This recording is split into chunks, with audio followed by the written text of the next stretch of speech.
توحید کی تین قسمیں ہیں. توحید کا لفظ اگر ہم دیکھیں تو عربی زبان میں توحید کا لفظ بنتا ہے وحد یوحد توحیدا سے. عربی زبان میں الفاظ ہوتے ہیں، اس میں وربز جس کو آپ کہتے ہیں، فعل جس کو آپ کہتے ہیں، اس کا فعل کیا ہے؟ وحدہ، ایک کر دینا، ایک کر دینا. وحدہ، تو وحدہ سے لفظ بنا ہوا ہے توحید. ایک کر دینا کیسے؟ سب کا انکار کر کے ایک کے لیے معبود کا مقام خاص کر دینا. توحید کیا ہے؟ توحید یہ ہے کہ ایک انسان اللہ کے ماں سوا جتنے بھی ہیں، چاہے وہ انبیاء ہوں، فرشتے ہوں، اولیاء ہوں، پیڑ درخت ہوں، پتھر ہوں، ستارے ہوں، جنات ہوں یا کچھ بھی ہو، ان تمام کو معبود کے مقام سے ہٹا کر ان کا انکار کرتے ہوئے یہ معبود نہیں ہے. معبود کس کو ماننا؟ ایک اللہ کو ماننا. معبود کا مقام صرف ایک کے لیے خالص کر دینا کہ رب ہے تو ایک ہی ہے، معبود ہے تو ایک ہی ہے، اور اس جیسا کوئی نہیں ہے.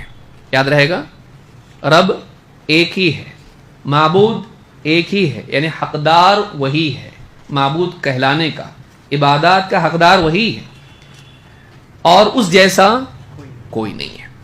تو یہ تین باتیں اگر آدمی تسلیم کرتا ہے، مانتا ہے، ان کا اعتقاد رکھتا ہے، تو اس کو توحید کہتے ہیں کہ اللہ کے سوا کوئی رب نہیں، اللہ کے سوا کوئی معبود نہیں، اور اللہ جیسا کوئی نہیں.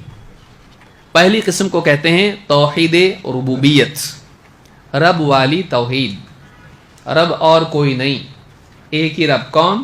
اللہ. دو، معبود والی توحید، الہ والی توحید. تو الہ سے لفظ بنا ہے الوہیت، توحید الوہیت.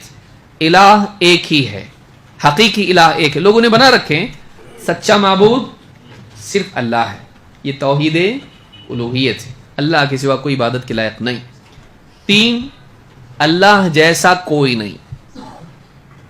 اللہ کی جتنی صفات ہیں، اللہ دیکھتا ہے، سنتا ہے، جانتا ہے، قدرت والا ہے، زندگی موت دینے والا، اس طرح کی جتنی چیزیں اللہ کے بارے میں ہیں، اللہ جیسا کوئی نہیں ہے، اللہ کی طرح کوئی نہیں ہے. اس طرح سے اللہ یکتا ہے، منفرد ہے، سب سے الگ ہے. اللہ جیسا کوئی نہیں، اللہ جیسا کچھ نہیں، اللہ سب سے الگ ہے، سب سے الگ ہے، سب سے اعلیٰ ہے، سب سے الگ بھی ہے اور سب سے سبح اسم ربک الاعلیٰ. تو سب سے اعلیٰ ہے اور سب سے الگ ہے، یکتا ہے، منفرد ہے. ان تین باتوں کے ماننے کو توحید کہتے ہیں. تفصیل ابن عثیمین رحمہ اللہ فرماتے ہیں وَقَدْ ذَكَرَ أَهْلُ الْعِلْمِ رَحِمَهُمُ اللَّهُ أَنَّ أَقْسَامَ التَّوْحِيدِ ثَلَاثَةٌ. شیخ محمد ابن صالح ابن عثیمین رحمہ اللہ فرماتے ہیں کہ اہل علم نے توحید کی تین قسمیں بیان کی ہیں. اہل علم فرماتے ہیں کہ توحید کی کتنی قسمیں ہیں؟ تین. وَذَلِكَ بِالتَّتَبُّعِ وَالْإِسْتِقْرَاءِ. یہ علماء نے، قرآن میں ایسا نہیں ہے توحید کی تین قسمیں ہیں، قرآن میں ایسا نہیں، حدیث میں بھی ایسا نہیں توحید کی تین قسمیں ہیں.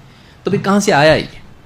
شیخ عثیمین فرماتے ہیں کہ قرآن و سنت میں دلائل کو جمع کر کے اور اس سے استنباط کر کے علماء نے بتایا ہے کہ توحید کی کتنی قسمیں ہیں؟ تین. کیونکہ قرآن میں آیتیں ہیں، احادیث بہت ساری، ان میں توحید کی بات آئی ہے. ان ساری چیزوں کو جمع کر کے پھر اس میں غور و فکر کر کے علماء نے بتایا کہ ان ساری باتوں سے معلوم ہوتا ہے کہ توحید کی کتنی قسمیں ہیں؟ تین قسمیں ہیں.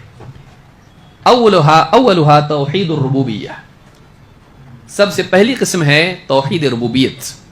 والثانی توحید الالوہیہ، دوسری قسم ہے توحید الوہیت.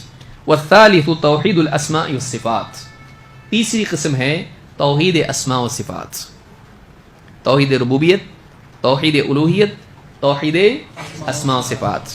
وقد اجتمعت الثلاثة في آية واحدة من كتاب الله في قوله تعالى رب السماوات والأرض وما بينهما فاعبده واصطبر لعبادته هل تعلم له سميا.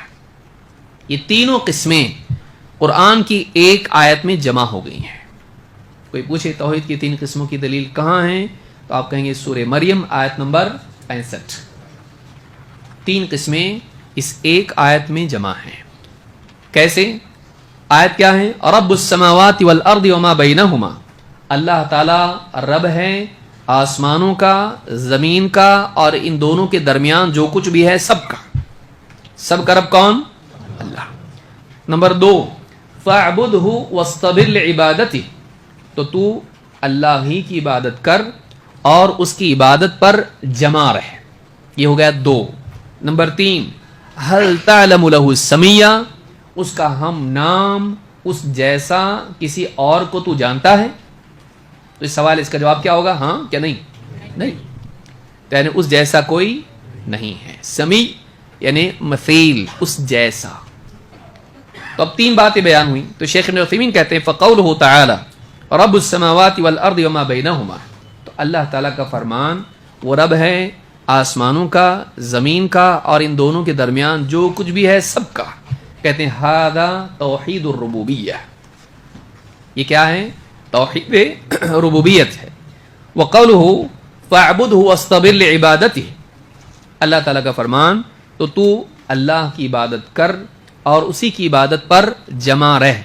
ھذا توحید الالوہیہ, یہ کیا ہے؟ توحید الوہیت. توحید الوہیت کا دوسرا نام توحید عبادت بھی ہے, یعنی ایک ہی کی عبادت کرنا, کیونکہ وہ الہ ہے, اس کے سوا کوئی الہ نہیں. تو فَاعْبُدْهُ وَاسْتَبِرْ لِعِبَادَتِهِ, تو اللہ ہی کی عبادت کر اور اسی کی عبادت پر جمع رہ. یہ توحید الوہیت ہے. وَقَوْلُهُ تَعَالَى هَلْ تَعْلَمُ لَهُ السَّمِيَّةَ, کیا تو اس کا ہم نام یا اس جیسا کسی اور کو جانتا ہے؟ کہتے ہیں ھذا توحید الاسماء والصفات, یہ کیا ہے؟ توحید اسماء و صفات ہے. دلیل یاد رہے گی. توحید کی 3 قسمیں کون سی ہیں؟ پہلی توحید ربوبیت, دوسری توحید الوہیت, تیسری توحید اسماء و صفات. اس کی دلیل قرآن کی کس آیت میں ہے؟ سورہ مریم آیت نمبر 65. تو یہ فتاوی نور علی الدرب میں شیخ ابن عثیمین نے بات کہی ہے. تو یہ ضروری تھا کہ ہم پہلے, ورنہ پورا دن ہم توحید کی فضیلت بتائیں گے, توحید کیا معلوم نہیں. ایسا نہیں ہونا چاہیے. توحید یہ ہے کہ ایک انسان صرف اور صرف اللہ کو رب مانے, صرف اور صرف اللہ کو معبود مانے, اور اللہ کے ساتھ جو چیزیں خاص ہیں ان میں کسی کو اللہ جیسا نہیں مانے, بلکہ اللہ کے بارے میں جو بھی باتیں بیان ہوئی ہیں ان تمام باتوں میں اللہ کو سب سے اعلیٰ اور منفرد مانے. جیسے اللہ تعالیٰ سنتا ہے, ہم سنتے ہیں کیا؟ ہاں سنتے ہیں نا, لیکن کیا ہم اللہ جیسا سنتے ہیں؟ نہیں. تو اللہ تعالیٰ کا سننا کیسا ہے؟ کمال والا ہے. ہمارا سننا کیسا ہے؟ ناقص ہے. ہمارے کان ہر وقت کھلے رہتے ہیں کہ بند ہو جاتے ہیں؟ کب بند ہوتے ہیں؟ سونے کے وقت میں. ہاں آج بند نہیں ہونا چاہیے. بیٹھے بیٹھے آدمی کیا ہوتا ہے, جب نیند آتی ہے تو کان اپنے آپ دیکھیے کھلے رہ کے بھی بند ہوتے ہیں. ہاں کتنی عجیب چیز ہے. ہاں آنکھیں ڈھکن کے ساتھ بند ہوتی ہے اور کان بغیر ڈھکن کے بند ہو جاتے ہیں. تو انسان کو اللہ نے بنایا ایسا ہے. تو انسان کی سننے, دور کی آوازیں ہم سن سکتے ہیں, گھر میں کیا باتیں ہو رہی ہے آپ کی جان سکتے ہیں آپ نہیں, بلکہ یہ خیر بھی انسان کے لیے ہے. ورنہ اگر ساری آوازیں آدمی سننے لگے اس کے لیے کیا ہو جائے گا؟ انسان پاگل ہو جائے گا. ہر آواز سننا بھی انسان کے لیے اچھا نہیں ہے. تو اللہ نے ویسے ہی اس کو بنایا ہے, جتنا سننا چاہیے اتنا ہی سن پاتا ہے, ہر چیز نہیں سن پاتا ہے. لیکن اللہ رب العالمین, اللہ ہر بندے کی دعا چاہے سمندر میں ہو, آسمان میں ہو, ایروپلین میں, یا جنگل میں ہو, صحرا میں ہو, گھر میں ہو, یا رات کی تنہائی میں چپ کے پکار رہا ہو, اللہ تعالیٰ اس کی پکار کو سنتا ہے. یونس علیہ السلام کی پکار کو سنا مچھلی کے پیٹ میں, اور زکریا علیہ السلام کی دعا کو سنا جبکہ وہ چپکے سے اللہ سے دعا کر رہے تھے. تو اللہ تعالیٰ یہ بھی سنتا ہے. تو اللہ کا سننا مخلوق کی طرح نہیں ہے, محدود ہے مخلوق کا سننا, اور اس میں نقص اور عیب ہے. بعض اوقات ہم سنتے کچھ اور نوٹس میں کچھ لکھ دیتے, بعد میں بولتے درس میں یہی سنا تھا میں نے, نہیں سنا تھا تو نے وہ. تو بات سننے میں بھی غلطی ہو جاتی ہے. تو اللہ کا ایسا معاملہ نہیں ہے. تو اللہ کا سننے میں, اب یہ ایک صفت بتا رہا ہوں میں, دیکھنا, جاننا, پھر قدرت کا جتنے معاملات ہیں اور بہت ساری چیزیں ہیں. اللہ کا ہر معاملہ کیسا ہے؟ کمال والا ہے. بندہ ناقص ہے. تو اللہ جیسا کوئی نہیں ہے. تو 3 قسمیں ہم نے دیکھی, توحید ربوبیت, توحید الوہیت اور توحید اسماء و صفات.